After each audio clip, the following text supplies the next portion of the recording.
Hi everyone. Has it been too long? I think it might have been too long. I have a lot of stuff to talk about today because it's been over a month since I recorded my last video, and so I have actually a great amount of progress to show you. So I'll jump right in, and I'll start with some FFOs, which I promised last time. These are my Satsuma Street patterns that I have finally finished and completely framed.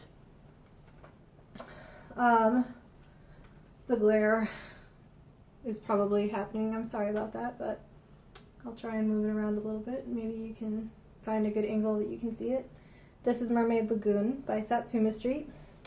It took me probably about 2 months of not totally continuous stitching to do this one. The frame came from a Michaels, and the mat board I cut myself with an X-Acto knife, and I'm really not proud of how that turned out. I should probably invest in a mat cutter or have it done professionally in the future, but it was kind of a saga to get that cut. I actually asked my wonderful husband to do it for me the first time, and I was not satisfied with his job of it, and I think I might have offended him a little bit, but I decided to redo it myself, and unfortunately I still wasn't able to get it perfect, but it was better the second time. So I also have Voyage by Satsuma Street, finished and framed. Same frame, same mat, same size. Show you them side by side if you're interested to see. Sorry about the reflections, but yeah, there they are. So these hang permanently in my powder room now, my guest bath on the main floor. And since you're probably curious about how they look there, I'll insert a couple of pictures now that show them in their natural habitat. Sorry, the lighting in those pictures is not the best, but it's not the best in that bathroom anyway, so.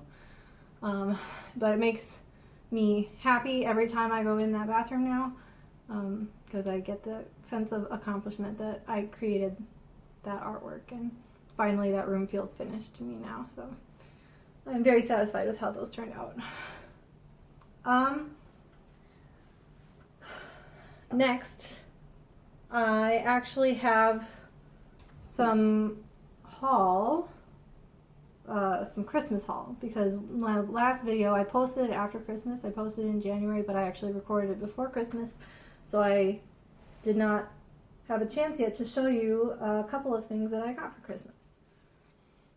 Alright, so this Christmas was actually my first time hosting at my own house the Christmas festivities.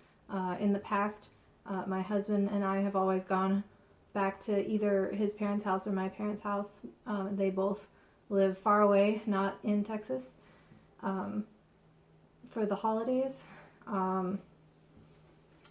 But this time he actually wasn't able to take any extra time off work around Christmas, and so we weren't going to be able to travel all the way to see my parents, so they decided that they would come and see us. So we actually hosted my parents and, you know, my side of the family here at our house, and they brought gifts all the way on their big long road trip, and we had a great time. In my family we do a Secret Santa type of thing where now that we're all adults, we don't all buy gifts for everybody. We just put the names in a hat and choose names, so each person buys a gift for one other person, and then the parents still get gifts for the kids, but pretty much it's just like one gift exchange. So my person this year was my mom, which I was very happy about because she knows my crafty tendencies, and I had suggested, you know, we have a Facebook group where our family members can go to post suggestions for what their person could get for them for Christmas if they wanted to. And so I suggested a couple of cross-stitch things, and my mom did not hesitate to go out and buy them for me. So I think I told you guys before that I was going to do the Santa's Village stitch along with a group on Facebook. And I had bought already the first house in Santa's Village, which is Santa's house, this one. But on Christmas morning, I had the great joy and delight to open up all of these other patterns that my mom had bought for me. So she got me, looks like 8 of them, 8 out of the 12. So I still had to get 3, but she bought me North Pole Post Office. I love this one. It's so cute. I love the letters. Santa's writing back to the little kids. She bought me Mrs. Claus's Cookie Shop. She bought Reindeer Stables. She bought Candy Cane Cottage. And Christmas Tree Farm. And Santa's Sleigh Works. And Gingerbread Emporium, and Elves Workshop.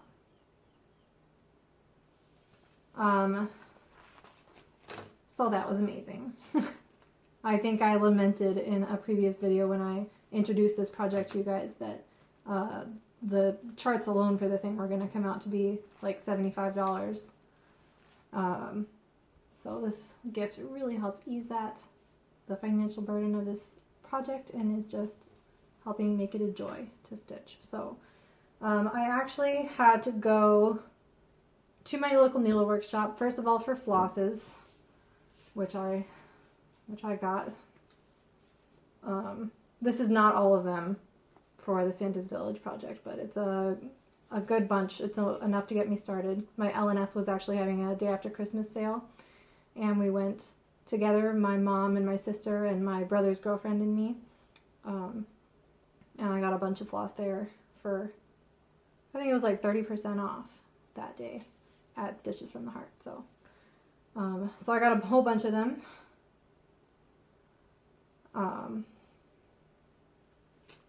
And I also bought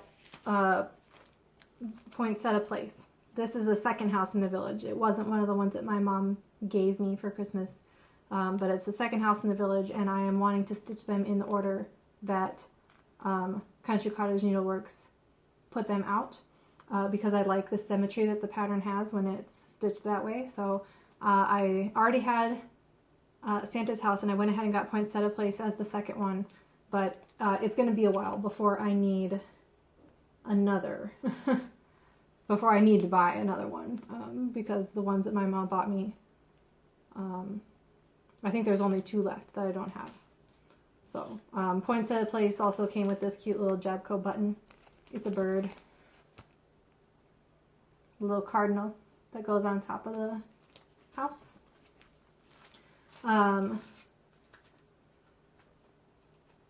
There were no buttons with the patterns that my mom bought me, so I will see about getting those at the very end of the project when I'm finished. I'm not going to stitch them on until I'm completely done anyway, so it doesn't matter to me at all not to have them yet. That'll be a fun embellishment when I'm finished, a treat at the end.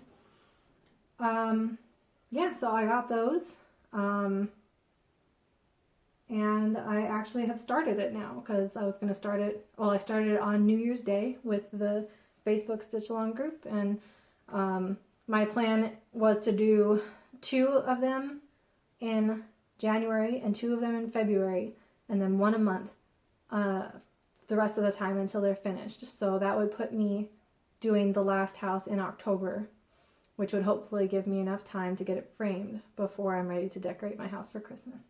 So that's definitely my goal, is to have all of these stitched and to have it framed, a fully finished object, by next Christmas.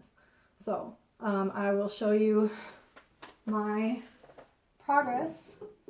It's on my my big ass scroll frame. It's attached to the lap stand right now. That's probably too high for you guys. I'll bring it down a little bit. Yeah, so here it is. I got my January goal done. I stitched Santa's house and poinsettia place. And then I put it away until February 1st. And on February 1st, I started the next two houses, which are North Pole Post Office, and then on the end is Mrs. Claus's Cookie Shop, which I'm still working on. Today is February 12th, so I'm going a little slower than I wanted, but I also had the Gingerbread Village to do this month, and I'll show you that in a minute. So on February 1st, I actually did Gingerbread Village first. I only picked this up about a week ago, so, and I have not had much time lately to stitch at all. So there are my finished ones. I did make a slight change to this pattern, and I'll give you a second to see if you can guess what it is. If you give up, it's that I changed the color of the windows. You can see, I'll show you the Santa's house chart here. It has charted DMC 727, which is topaz yellow for the windows. And I think it's supposed to give a warm, glowing look, you know, inviting you inside on a cold winter evening. But I ended up thinking that the yellow didn't look that clean, I guess. And so I tried switching it out for DMC 762, which is an icy bluish gray, and I ended up liking that effect a whole lot better. Now it's definitely a daylight scene, not an evening scene, but I don't know, the color palette with 762 is just easier on my eyes. Maybe it's because I favor grays and cooler colors over, you know, warmer creams and yellows. So the walls of my house are gray, as you can see in the background behind me. So yeah, so I substituted out 762 for 727. If you like this look, I definitely recommend doing that. I don't think I changed anything else. I'm waiting to put the buttons on until the very end. There's going to be a star on top of Santa's Christmas tree. The cardinal will go on top of the poinsettia place cottage. Then there's a bird on the weather vane of the post office, and then a cookie on the front of Mrs. Claus's Cookie Shop as a sign. So, yeah. One thing I didn't notice before I actually started stitching poinsettia place was that the leaves on the holly actually alternate in color. This is DMC 469 and this is DMC 470. I thought it might have been a typo in the pattern when it changed color, but it's actually not. And I like the look. So that's also one thing. If you are doing this village, maybe as part of the stitch along, and you're planning to switch around the order of the houses, I would definitely recommend you pay attention to the color of the holly at the bottom, because it's going to look random, or it could if you don't change it. Maybe you'd either want to make it all one color, or, you know, switch out the house but leave the color of the holly alternating the way that it does throughout the pattern, and that will make it more consistent. So yeah, I don't think I have anything else to say about this one. I'm really enjoying the specialty flosses. I like the effect of the variegation on that you can see on poinsettia place. And the ones coming up on the post office are Louisiana hot sauce and blue coat red. These two. I'm excited to see how those turn out. Louisiana hot sauce is beautifully variegated in particular. I think it was Carolyn Mazio who commented that two of the reds that are called for in this pattern are very similar. And I did also find that to be true. This is Louisiana hot sauce, and then Turkish red right here. And they do look very similar.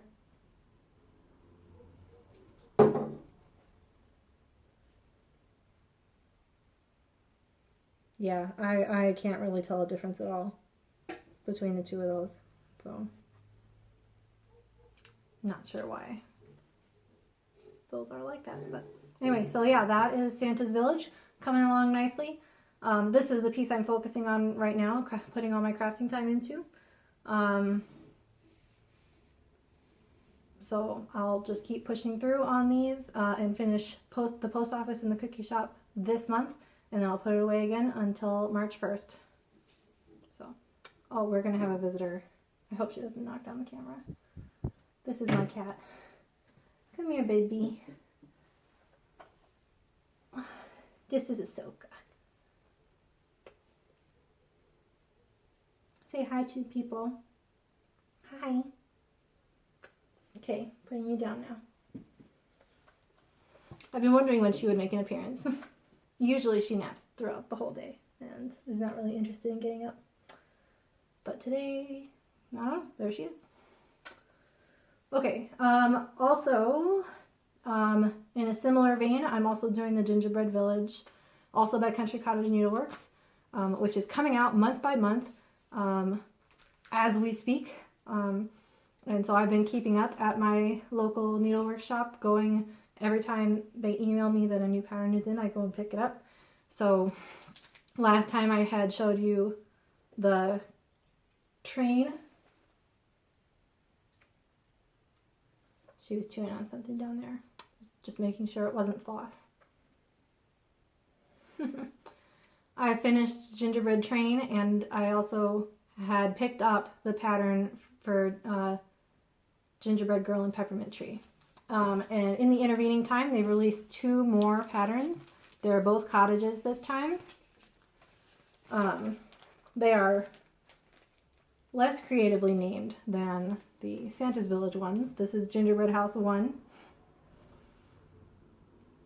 And this is Gingerbread House 2. They both come with the Jabco buttons. Both peppermints, actually.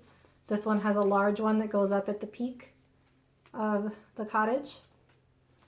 And this one has a smaller one that's actually supposed to be, it's supposed to take the place of one of the flowers in front of the cottage. I actually think that looks a little bit, I don't know, lopsided to have a button on just one side, so I'm probably going to replace the flower on either side of the door. Well, I am. I already stitched it that way. So, let me show you what I did. I'm completely caught up on this one.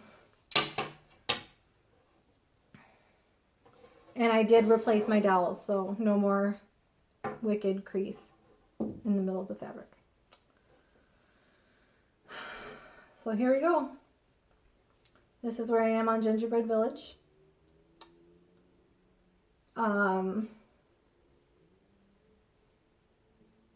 I did make, some slight alterations on Gingerbread House number 2. And it was already a little bit confusing because in the sample in the picture, in the pattern, has the door stitched in hazelnut, which is the Dark Brown Weeks Dye Works. But on the website, the mock-up on the website, and also the instructions on the chart, the symbol on the chart in here has it stitched in bean sprout, which is what I did. So my door is in bean sprout. It doesn't match the door on the sample, but in that regard, I went with what was charted. However, you can also see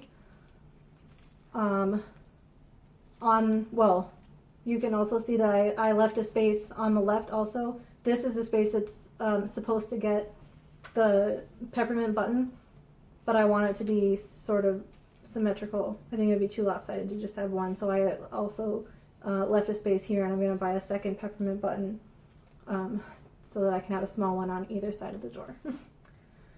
And then also you can see on the pattern, or on the sample, the flowers have their stems like all the way down to the ground, are stitched in bean sprout, that bright green. And it's also this way, that's how it's charted on the pattern as well. It's all supposed to be in bean sprout. But I thought it looked weird because I thought that at the very bottom there of the flowers, it looks like they're supposed to be in pots. And I don't know why the pots would be green. So I actually went ahead and stitched the pot part, or what I think is the pot part, in hazelnut in brown, the darker brown. And it blends in a little bit with the surrounding gingerbread house. That's stitched in pecan by Weeks Dye Works. Pecan and hazelnut are very similar in certain parts of the skein, so I actually had to go through the skein of hazelnut and pick out the darker sections of it in order to get the pots to stand out enough against the pecan of the gingerbread house. But I put the flowers in pots instead of stitching the pots in bean sprout. Honestly, I'm not even sure if they were actually supposed to be pots, but I think they look nice that way, so that's how I stitched it. I did not make any alterations to gingerbread house number 1, but in this tree, if you look at the trunk of that tree, that's a really good example of pecan and hazelnut being basically the same color. You can't really tell that that tree has a trunk at all, so I did not pay attention to the saturation of the color of hazelnut when I was stitching that, and I kind of regret that a little bit, so I was more careful on the pots of the flowers. I love the sprinkles on the roof of this gingerbread house. I think that's adorable. Yeah, so this is completely caught up right now. I do not believe that Gingerbread House 3 has shipped to distributors yet. So I have nothing more to do on this right now, but I'm waiting eagerly. The lady at my LNS who rang me up when I was purchasing Gingerbread House number 2 asked me if I had started it yet. And I said, yeah, I have. You want to see a picture? And she said, yes, I do. That's wonderful. And so I showed her a picture of it, and she was like so surprised and delighted to actually see it stitched up. Apparently they have a ton of people who are buying these patterns at my LNS, but they're kind of just stashing them away and not actually stitching them right away. So she hadn't seen one stitched up yet. So they were really excited about that. And they asked me to send that picture to them for their newsletter. So if you live in the San Antonio area and you get a newsletter from Stitches from the Heart, I'm going to be featured in the newsletter apparently next time they send one out. So look for me. But it looks just like this. So yeah, that's Gingerbread Village coming right along. This one is also, I'm anticipating to be finished in September or October. Right about the same time that I'll finish Santa's Village, and I'll get them framed together in a similar fashion to each other. Hey guys, sorry for the jump. I had some problems yesterday and I wasn't able to finish recording, so quick change. It's a day later and I'm going to finish what I was saying. So I already showed you Santa's Village and the Gingerbread Village and my Satsuma Street finishes. I also want to talk about my equipment just a little bit. I showed you before the scroll frame, the big scroll frame that my husband made for me. And I wanted to let you know that I've made several more pairs of dowels. So that's going to be my plan for managing these larger pieces moving forward is I'm going to have multiple pairs of dowels with Ada already stapled to them and serged in different colors, so they have, you know, a different color for each pair. And those dowels are going to stay with the work in progress the entire time that it's being worked on, I guess, until it finishes. But I only have one set of the sidebars, so I'll only have one work in progress going at a time. So whenever I'm finished working on Santa's Village here, I will take the sidebars off. I'll roll up the WIP on the dowels like a scroll and put it away in a nice sleeve like this one that I made after watching Jennifer Apodaca's video. Thank you, Jennifer, for that wonderful idea. And so the works will either be on the dowels in the scroll frame or on the dowels in a sleeve like this. And while they're on the scroll frame, I have a cover for them as well. Oops. It looks like this. It's just a big rectangle that I cut and hemmed and added buttons to. And I learned how to make buttonholes using my sewing machine. They did not come out super pretty, as you can see, but they're functional. So, and it just drapes over the scroll frame like this. Again, this was not my idea. This was Jennifer's idea, or at least I saw it first on her channel. I don't know if it was originally her idea, if she got it from somewhere else. Jennifer, if you watch this, maybe you can comment and let everybody know. Maybe you said in your video and I forgot. But yeah, it basically just covers the scroll frame just like that. It does gap a little bit here in the middle sometimes, so I'll probably add a third button to it. And I cut it to be long enough to cover the dowels that have my Heaven Earth design on them. So it does look a little bit cramped on these shorter dowels that are holding Santa's Village. But basically, it's wonderful. Both this scroll frame cover and the sleeves that I'm making are great for keeping dust off the work, keeping grimy fingers off the work, keeping cat hair, which comes off of my wonderful kitty cat in spades, off the work. And I'm especially grateful to have heard of this idea now that I've started several projects using hand-dyed floss that I won't want to wash at the end. So I have to be really careful to keep those clean the whole time so that they don't end up looking grimy by the time I'm finished and ready to frame them. So, at the moment I only have the one scroll frame cover and this one sleeve, which is holding my Heaven and Earth. Gingerbread Village is also off of the scroll frame right now, and I will make another sleeve for it, just like this one. I have some more fabric here. It doesn't have the triangles, it has some flowers on it, and I have some more buttons, and I'm going to make more sleeves to hold my other WIPs. I actually got this fabric and buttons in my stocking this Christmas. Stuffing stockings is a really big part of my husband's family's tradition, and like I said, this year my family came to our house, and so his family wasn't here. So my mom and I kind of went out of our way to make sure that that still happened for him. So we stuffed everybody's stockings, and ahead of time I told my husband that he and my dad could stuff my mom and I's stockings. But he ended up not being able to get off work in time, and there wasn't going to be enough time for him to do it. So Mom and I decided we'll stuff each other's stockings. So we went to Joann's, and she said, "Hey, give me some ideas for stuff I can put in your stocking." And I had the most wonderful time because I just went all around the store and found little things that cost $1 or $2.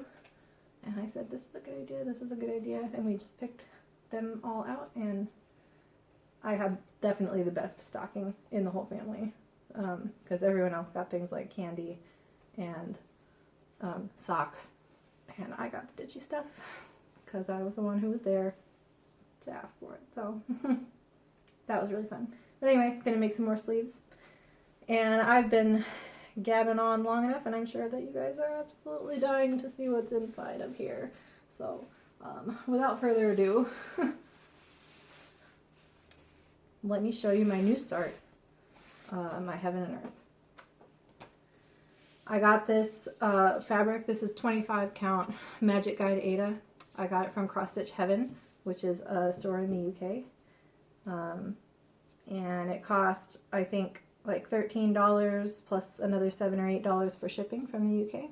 And it took like 2 or 3 weeks to get here. But overall, it was a good experience. I would buy from them again.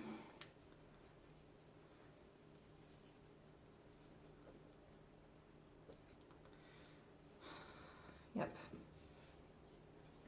And it's a ginormous piece. It's a big piece, baby. Here it is. Can you see all of that? That's how much I've got done so far. Excuse my parked threads.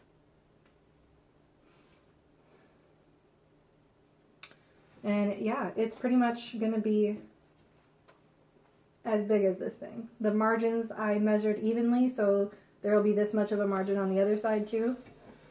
So that you can tell how wide it's gonna be. It's actually more than 28 inches. The pattern says it will be 28 inches on 25 count, but it's gonna be slightly more than that because this fabric is not actually square.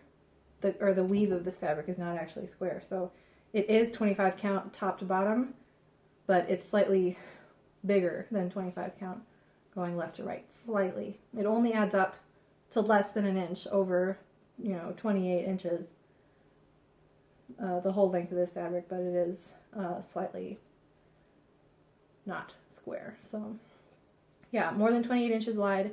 It's going to be 23 5/8 inches tall, and it's 406,100 stitches. It's a massive undertaking. So I'm stitching it 2/1 basket weave tent stitch, not the continental tent stitch. The Heaven and Earth Designs website recommends basket weave over continental. Continental goes, like you read, within a block it goes left to right and top to bottom. And you actually stitch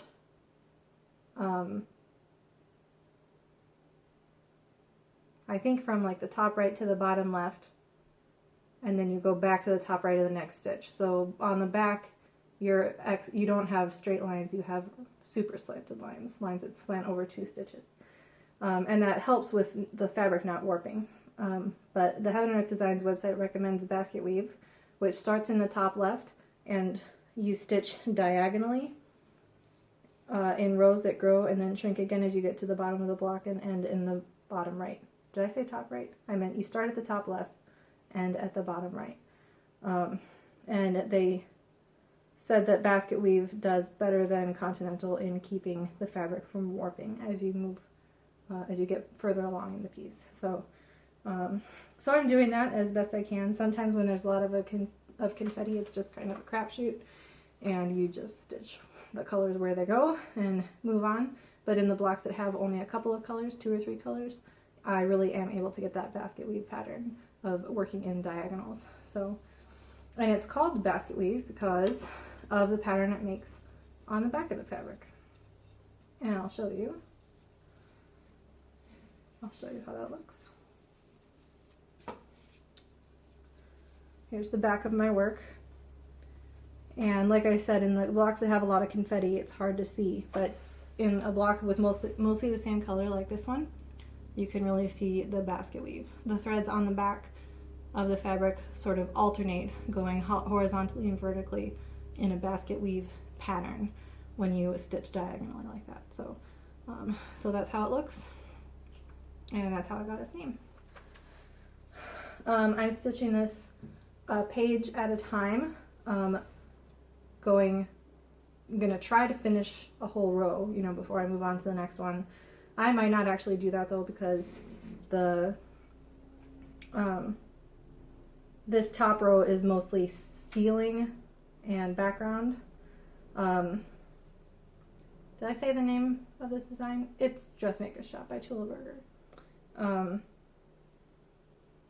Yeah. So as you can see it, and as you saw in the picture that I inserted earlier, the top row is mostly ceiling and walls, so it's background colors, and all of the pretty dresses and the fun colors come like starting in the second row primarily. So, but I might kind of cheat and start the second row a little bit before I finish the first row. But anyway, for the most part, stitching page by page in columns on the page. The pages are 100 stitches tall by 80 stitches wide. So I'm stitching in columns. This is 4 columns so far, so when I finish this column I will have got half a page out of like 72. There are 72 pages in this design. This represents about 15 hours of stitching so far. So I parked the threads that will continue to be used, you know, on the next page, but like who knows how many months it'll be before I actually get to this second row. So these threads I twiddled up all nicely because they'll be waiting for a while, but these ones I will obviously continue to use as I move forward on this page. The blue head of the pin represents the bottom right of the first page. That's my milestone. That's what I'm focusing on right now. So yeah, so I've started, you can see this beam and the bright blue of the crown molding starting to form, as well as the beginning of a hanging lamp that's in the top left part of the picture right there. So yeah, it's pretty fun. I am using my iPad to keep track of where I am on this cross stitch. I have a digital copy of the chart that I put on my Dropbox. I have not shelled out for the Goodreader app, although I might do that. Right now I'm just using Adobe's PDF reader, which does have a highlight function, so I am highlighting the stitches as I go. That really helps. The program is pretty slow though, so if you've had experience with Goodreader or other PDF apps that you're really happy with for keeping track of where you are in a pattern, let me know in the comments below. Yeah, so that's the beginning, my first start on my Heaven and Earth. I'm pretty proud of it so far, and I'm definitely enjoying it. This is all I want to stitch on right now. I'm really eager to finish up Santa's Village this week and move back to this one. My family is slightly skeptical that I'll be able to finish this ever. I think I will, but it'll probably be several years. I think I calculated it out, and in order to finish in 2 years, I would have to average like 800 stitches a day or something crazy like that.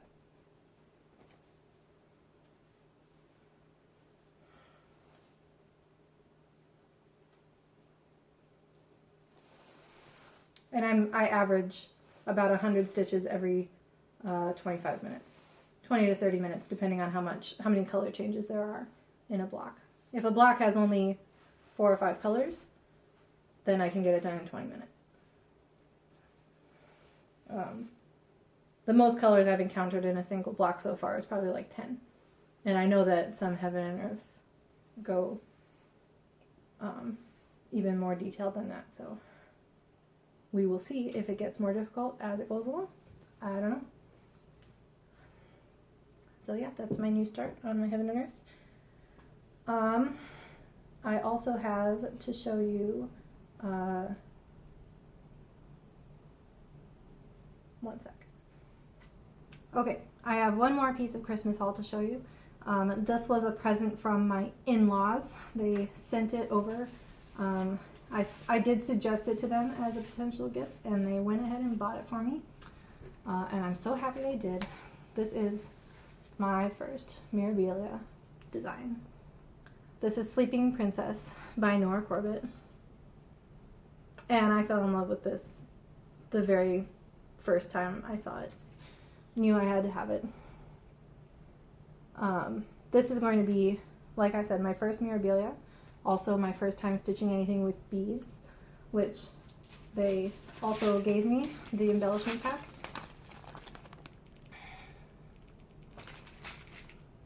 And I'm so happy about this. So like I said, I've had this since Christmas. I got this for Christmas, and I'm eager to start it, but I can't yet because I don't have the fabric. I've ordered the fabric. It is also going to be my first time stitching on hand-dyed fabric.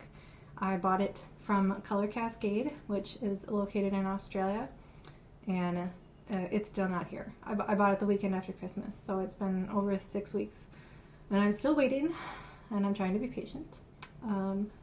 But they did email me on February 1st, which was almost 2 weeks ago now, to say that my order is complete. So I guess that means it's been dyed and the fabric is ready. I don't know if complete means shipped, because I never sent a second email saying that it had been shipped. I'm hoping it has, because now it's been 2 more weeks, and I'm hoping that it is slowly but surely making its way from Australia to Texas so that I can start to work on this very soon. So I don't think it should take more than 3 weeks to receive a package from Australia. I hope. But yes, so I have the chart, I have the beads that were gifts from my in-laws, and I also bought the flosses from Joanne just today. Here they are. The DMCs, that is. I will also have to get Krennic, I believe. But I don't know if I'm going to use Krennic or if I'm going to use Petite Treasure Braid or something similar like that. I don't know. We'll see. I'll make that decision at the very last minute that I possibly can, most likely. So there they are. Totally not organized in any particular way.